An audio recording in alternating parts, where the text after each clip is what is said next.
Hello friends, welcome back to our own channel. तो यहाँ पे हमने निफ्टी मिड कैप का चार्ट लगा के रखा है। यहाँ पे हमने वन डे के टाइम फ्रेम लगा के रखे। तो कल मंडे को निफ्टी मिड कैप की यहाँ पे एक्सपायरी होती है। तो हम किस तरह से अपने ट्रेड को प्लान कर सकते हैं। एक बेस्ट ट्रेड, जैसे हम एक्सपायरी के लिए ऐसा सोचते हैं कि हमें एक बेस्ट ट्रेड ही ढूंढनी चाहिए, एक बेस्ट ट्रेड को ही ट्रेड करना चाहिए, खास करके एक्सपायरी के दिन। क्योंकि एक्सपायरी के दिन अगर आप गलती से भी गलत ट्रेड के अंदर अगर फंस जाते हो तो पूरा कैपिटल खत्म होने का यहाँ पे रिस्क रहता है, या पूरा कैपिटल खत्म भी हो जाता है। मोस्टली बहुत ज्यादा लोग यहाँ पे एक्सपायरी के दिन ही लॉस करते हैं। क्योंकि 2,000 3,000 5,000 का एक कोई कॉल लेते हैं और सोचते हैं कि होगा तो ये पैसा डबल होगा या तो जीरो होगा, और हर बार उसी अमाउंट को जीरो करते करते वो अमाउंट इतनी बड़ी हो जाती है कि उनका लॉस इतना बढ़ जाता है कि फिर उनको कुछ भी समझ में नहीं आता है। वो अपने मतलब वो उतने लॉस को नहीं बेर कर पाते। तो ये गलती नहीं करना है, चाहे 1,000 हो, चाहे 2,000 हो, चाहे 5,000 हो। अपने हिसाब से अपने कैपिटल को सबसे पहले बचाना आपको आना चाहिए।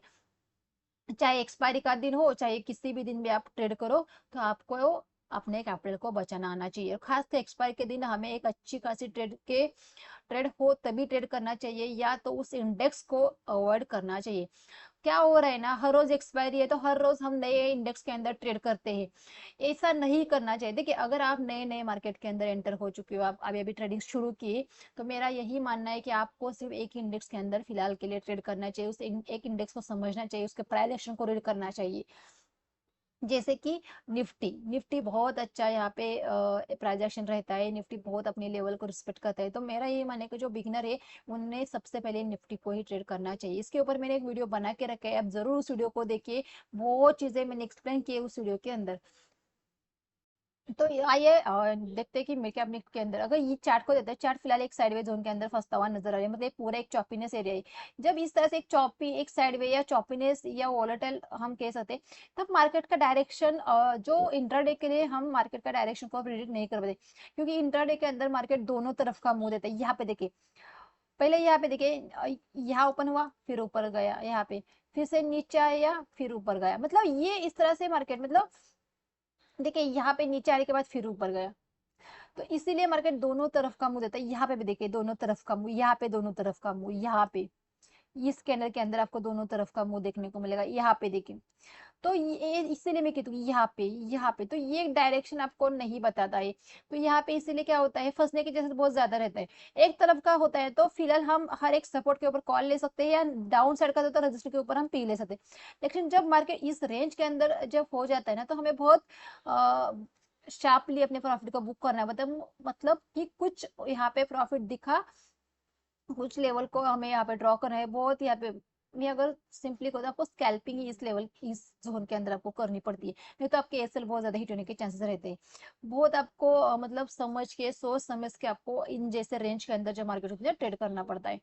तो इसलिए इस चौपी एरिया के अंदर बहुत ज्यादा लोग लॉस कर जाते हैं। बहुत ज्यादा लॉस इसी रेंज के अंदर। और जब मार्केट अच्छी खासी रैली करना स्टार्ट हो जाती है, तब हमारे पास कैपिटल नहीं बचता। क्योंकि पूरा हमने इस जैसे जब इस रेंज के अंदर मार्केट होती है तभी हमने पूरा कैपिटल खत्म किया होता है। फिर जब मार्केट अच्छी खासी एक मार्केट हमें एक वन साइड मार्केट जब मिलती है, तो हमारे पास कैपिटल नहीं होता। ये बहुत बार चीजें हुई है, मेरे साथ भी हो चुका है, मैं जो चीजें आपको बताती हूँ मेरे साथ हो चुकी है। इसीलिए मैं आपको इतनी इजीली इन सारी चीजों को एक्सप्लेन कर पाती हूँ। क्योंकि हर एक, मैं नहीं कहती कि सिर्फ मेरे साथ ही हुए, हर एक ट्रेडर के साथ ये चीजें होती ही है।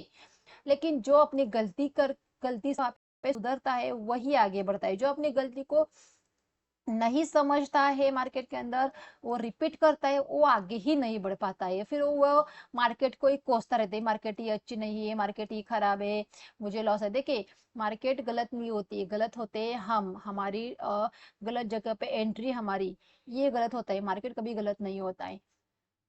तो आइए 5 मिनट के चार्ट के ऊपर चलते हैं। अगर मैं आपको 50 मिनट के ऊपर अगर चलते, तो देखिए जैसे कि के महीने का देखिए, दोनों तरफ मतलब किस तरह कितनी वोलेटाइल दिख रही है। अब यहाँ पे शार्पली ऊपर गई नीचे आई, फिर ऊपर गई फिर नीचे आई, फिर ऊपर गई फिर, मतलब ये मतलब कुछ कुछ डायरेक्शन है क्या, मुझे बताए। कुछ भी डायरेक्शन फिलहाल के लिए नहीं।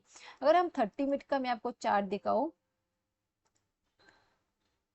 30 मिनट का चार्ट, यहाँ पे 30 मिनट के चार्ट पे आते हैं, यहाँ पे देखें, यहाँ पे भी कहीं पे भी मतलब कुछ भी फिलहाल ना कोई सपोर्ट नजदीक दिख रहा है, ना कोई रजिस्टर, कुछ भी मुझे बताइए आपको कुछ भी यहाँ पे इतनी चीजें मतलब क्लियर कुछ दिख नहीं रहा है फिलहाल चार्ट के ऊपर। 30 मिनट के चार्ट के ऊपर भी कुछ नहीं है, 1 डे के चार्ट के ऊपर भी कुछ लेवल नहीं देखने को मिले। तो क्या हमें इस इंडेक्स के अंदर ट्रेड को करना चाहिए क्या? तो मुझे कल की एक्सपायरी उतनी अच्छी नहीं देखने को मिल रही है फिलहाल के लिए। फिर भी ऐसा होता है ना, बस करना तो करना ही है। तो बस मैं एक ही यहाँ पे चीज बोलूंगी, यहाँ पे अगर देखेंगे तो ये यहाँ पे एक बार सपोर्ट लिया है, तो ये फिलहाल के लिए हम इस जोन को सपोर्ट मानेंगे। नेक्स्ट सपोर्ट अगर हम देखेंगे तो ये हमारा नेक्स्ट सपोर्ट आएगा, ये बहुत नीचे है, हो गया। बात आती है रजिस्टर की, तो ये देखिए यहाँ से इस तरह से एक ट्रेन लाइन ड्रॉ होती हुई नजर आ रही है। मतलब यहाँ से ऊपर गई, रेजिस्टेंस खाया, फिर नीचे आई। मतलब ये यहाँ से ऊपर गई, फिर रेजिस्टेंस खाया, फिर नीचे आई, फिर ये यहाँ पे सपोर्ट लिया, फिर ऊपर गई, फिर यहाँ पे रेजिस्टेंस खाया, फिर नीचे आई, फिर यहाँ पे सपोर्ट लिया, फिर ऊपर गई। मतलब फिलहाल अगर मैं देखूँ तो ये फिलहाल हमारे लिए अभी पास में जो सपोर्ट है, ये हमारे लिए फिलहाल सपोर्ट है, और पास में जो ये हमारे यहाँ पे रेजिस्टेंस है। अभी ट्रेड को किस तरह से करना है, आइए इसे समझते हैं। ये 30 मिनट का चार्ट के ऊपर हम एनालिसिस कर रहे हैं, ये आप चीजें समझिए, क्योंकि 50 मिनट के ऊपर चलो कुछ चीजें क्लियर होती है देते देखिए। 50 मिनट के ऊपर हम आ जाते हैं, आइए 50 मिनट के ऊपर भी वही चार्ट हमें देखने को मिल रहा है। हम यहाँ पे ड्रॉ करते हैं, चलो ड्रॉ करते हैं हम ट्रेंड लाइन को सबसे पहले। तो यहाँ से मैंने एक ट्रेंड लाइन ली, यहाँ तक मैंने यहाँ पे ड्रॉ कर ली। अभी यहाँ पे अगर देखेंगे उसे, अगर हम देखेंगे तो ये देखिए यहाँ पे, यहाँ पे देखिए, यहाँ पे यहाँ पे यहाँ पे 4 पॉइंट ट्रेंड लाइन के यहाँ पे जुड़ गई। मतलब देखिए 4 पॉइंट जुड़ गए, मतलब मल्टीपल टाइम टेस्ट हो चुके। अब यहाँ पे फ्लैट ओपन होकर इस ट्रेंड लाइन के ऊपर निकलेगी तो डेफिनेटली इस हाई तक आ सकती है। मतलब ये ट्रेंड लाइन ब्रेक होगी तो डेफिनेटली मार्केट को एक डायरेक्शन मिलेगा, मार्केट रेंज से बाहर भी निकल सकते हैं, मतलब 200 पॉइंट का मोमेंटम मिल सकता है। देखिए बायस बिल्कुल नहीं होना है, मैंने क्या कहा कि वीक हो चुकी है, मल्टीपल टेस्ट हो चुकी है, तो कल ब्रेक होगी। तो बहुत लोग क्या कहते हैं, नहीं कल तो ब्रेक ही होगी, कल तो ब्रेक होगी, ऐसा दिमाग में बैठा लेते हैं। बिल्कुल ऐसा नहीं बैठा है। देखिए मार्केट को अपने से ऊपर रखना है, हम सिर्फ पॉसिबिलिटीज डिस्कस कर ले, ऐसा ही होगा जरूरी नहीं है मार्केट के अंदर। हम चार्ट को देख के कल किस तरह से मार्केट कामकाज कर सकते हैं, इसके पॉसिबिलिटी डिस्कस कर रहे हैं, प्रिडिक्शन करने की कोशिश कर रही है। 100% कोई ऐसी मार्केट की चीज नहीं है। अगर हम सपोर्ट को ड्रॉ करते हैं, ये सपोर्ट को भी ड्रॉ करते हैं। देखिए सपोर्ट एक नहीं होता है, एक जोन होता है। जैसे ये देखिए यहाँ से ये पूरा ये सपोर्ट जोन है, ये पूरा सपोर्ट जोन आ चुका है यहाँ पे। अभी ये देखिए चार्ट अभी क्लियर हो चुका। अभी देखिए पहले कुछ दिख नहीं रहा था, अभी लेवल दिखना स्टार्ट हो चुके होंगे आपको। अभी आपको मुझे जो डेली वीडियो देखते हैं, मुझे उनको बताने की नहीं जरूरत कि आपको किस तरह से ट्रेड करना है, कि कहाँ पे ट्रेड करना है। उन्होंने अपने आप ही डिसाइड कर लिया कि कहाँ पे ट्रेड करना है, कि अब मैं आगे क्या कहने वाली हूँ।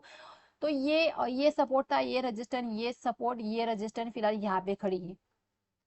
कल है एक्सपायरी, तो मोस्टली 70 टाइम, 100 में से 70 टाइम, या 10 में से, हम 10 में से 7 टाइम मार्केट को रेंज के अंदर रखा जाता है एक्सपायरी के दिन। क्योंकि अगर रेंज को ब्रेक होगी तो जो ऑप्शन होते हैं ना, वो फ्यूचर की तरह रिएक्ट करना स्टार्ट हो जाते हैं। मानो यहाँ पे किसी ने यहाँ पे किसी ने कॉल को बाय किया है, और वो यहाँ पे होल्ड करके बैठा है, या किसी ने यहाँ पे पी को शॉर्ट करके रखा है, तो ये अगर यहाँ से ऊपर निकलेगा तो वो कितना तेजी से बढ़ेगा। तो इतनी आसानी से ऑपरेटर या इतनी आसानी से सेलर उसको ऊपर नहीं जाने देंगे। तो मोस्टली क्या होता है, फिर इसी रेंज के अंदर फिर से इस तरह से घुमाया जा सकता है, तो इसके चांसेस बढ़ जाते हैं। तो इसलिए मैं कल कोशिश करूंगी फ्लैट ओपन होकर इस ट्रेंड लाइन के आसपास मिल जाती है तो एक बार पी की पोजीशन जरूर लेना चाहूंगी। ये ट्रेंड लाइन आ रही है कहाँ पे, 930 के आसपास, 930 या 950, हम रेंज को डिसाइड करेंगे। हम 950 से 930, ये हमारा रेंज है। ये इस रेंज के आसपास हम क्या करेंगे, पी को लेंगे। अभी देखिए ये ट्रेंड लाइन आपको ड्रॉ करनी है, ये ट्रेंड लाइन यहाँ पे है कि इस तरह से इस तरह से इस तरह से यही भी टच हो जाते हैं, इस तरह से इस तरह से ये यहाँ भी टच हो जाएगी, तो ये 900 के आसपास आ जाएगी। तो ट्रेंड लाइन के कहाँ पे टच हो रही है इसके ऊपर डिपेंड, इस तरह से जाएगी तो ये 950 के आसपास भी जाती हुई नजर आती है। तो यहाँ पे देखिए किसी भी ट्रेंड लाइन के ऊपर अगर हम ट्रेड लेंगे तो हमारा SL 950 रहेगा यहाँ पे। तो यहाँ पे रहेगी तो हमारा 20 पॉइंट का ऐसे रहेगा, यहाँ पे 50 पॉइंट का ऐसे रहेगा, तो ये बहुत बड़ा ऐसे होगा। तो हम कोशिश करेंगे मार्केट का जल्दी से हमें यहाँ पे मिल जाएगी 30 के आसपास। तो 20 पॉइंट का ये बहुत रिस्क रिवॉर्ड हमारा अच्छा रहेगा, इसके मुकाबले हमारे टारगेट बहुत बड़े रहेंगे। मतलब टारगेट हमारे यहाँ पे अच्छे खासे रहेंगे। 750 हमारा फर्स्ट टारगेट रहेगा। 750 के आसपास हम बुक करेंगे, चाहे फिर 700 या 650 तक मार्केट क्यों ना जाए, लेकिन हमारा फर्स्ट टारगेट रहेगा 750। तो वहां पे हम एक बार टारगेट को बुक करेंगे। हमारी ट्रेड होगी 930 के आसपास और टारगेट 750 के आसपास, मतलब आसपास 200 पॉइंट के आसपास की यहाँ पे जगह है मार्केट के अंदर। मार्केट घूम रही है, देखिए वॉलेटाइल कितनी है। तो ये बड़ी बात नहीं है कि मार्केट के अंदर इतना मोमेंटम करने के लिए। बात करते हैं मार्केट नीचे जाती है, नीचे आने की, अगर फ्लैट ऊपर के नीचे आती है तो मैं सच में मार्केट को छोड़ दूंगी, बिल्कुल भी नहीं ट्रेड करूंगी। क्यों क्यों ट्रेड नहीं करूंगी? देखिए यहाँ पे अगर मैं ट्रेड लूंगी तो यहाँ पे इतनी रिस्क है, इतना रिवॉर्ड है। 1:2 की ट्रेड यहाँ पे है, वो भी एक्सपायरी के दिन। तो एक बहुत बकवास और बहुत बेकार ट्रेड, मैं इस ट्रेड को कहूंगी कि ये ट्रेड मेरे लिए बहुत बेकार ट्रेड रह जाएगी। फिर मैं क्या कोशिश करूंगी, यहाँ पे मैं कॉल लूँ, यहाँ पे मैं कॉल लूँ 750 700 के आसपास अगर मिल जाती है तो यहाँ पे मैं कॉल लूँ। फिर वहां पे मैं 30 या 20 पॉइंट का एसएल डाल के, चाहे एसएल हिट हो जाते तो फिर लैपटॉप को यहाँ पे बंद करना है, अपने ट्रेडिंग प्लेटफॉर्म को बंद करना है और शांति से बैठना है, फिर उसके पीछे नहीं भागना है। तो इसीलिए ये तो हो गई कि ओपन यहाँ हो गई, ये दो लेवल के आसपास हम ट्रेड करने की कोशिश करेंगे, फिर इस रेंज के अंदर कहीं भी ओपन क्यों ना हो। तो आपको चीजें यहाँ पे समझ आ चुकी है कि हमें कहाँ पे ट्रेड करना है और किस तरह से ट्रेड करना है, कहाँ पे ट्रेड को अवॉइड करना है, क्यों अवॉइड करना है, इस चीजों को मैं अपने बनाई। देखिए हर एक जगह पे ट्रेड करना जरूरी नहीं होता है, मैं हर बार बोलती हूँ हर एक जगह पे ट्रेड करना जरूरी नहीं होता है। देखिए जब तक आप सही जगह पे एंटर नहीं करोगे आप प्रॉफिटेबल नहीं होगी। अब ये मानो यहाँ पे अपने मानो नीचे चल रही है, आपने यहाँ पे पी लिया, क्या पता कि मार्केट कहाँ से रिवर्स हो जाए, मानो यहाँ से नीचे यहाँ से रिवर्स हो गई तो इसलिए। और मानो यहीं पे रुक के अगर एक्सपायरी के दिन तो आपका जो प्रीमियम होता है ना, मानो आपने 20 में लिया होगा तो वहां पे 0 भी हो सकता है। और मुझे पता है कि जो बहुत सारे लोग 20 30 10 50 इसी ऑप्शन को लेने के पीछे पड़े होते हैं, सस्ते के चक्कर में रास्ते पे यहाँ पे आ जाते हैं। तो ये गलती नहीं करनी है, सस्ते के पीछे बिल्कुल नहीं भागना है। जब कोई ट्रेड दिखे और वहां पे पॉसिबिलिटी हो जाती है कि हाँ भाई यहाँ पे ट्रेड बिटे हुई, यहाँ पे सपोर्ट है, करके सपोर्ट ले सकते हैं।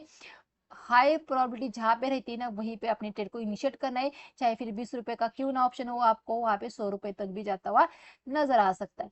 तो इसलिए देखिए बहुत ज्यादा एनालिसिस नहीं करोगे, पहले मैंने आपको सारी चीजें एक्सप्लेन की, ये चार्ट किस तरह से दिख रहे को मिल रहा है, चार्ट के अंदर क्या हो रहा है और किस तरह से हमें अपने ट्रेड को प्लान करना है। ये हुआ निफ्टी मिड कैप का चार्ट। तो जिस तरह से हमने डिसाइड किया है हम उसी तरह से अपने ट्रेड को एग्जीक्यूट यहाँ पे करेंगे, चाहे ऐसे हिट क्यों ना हो।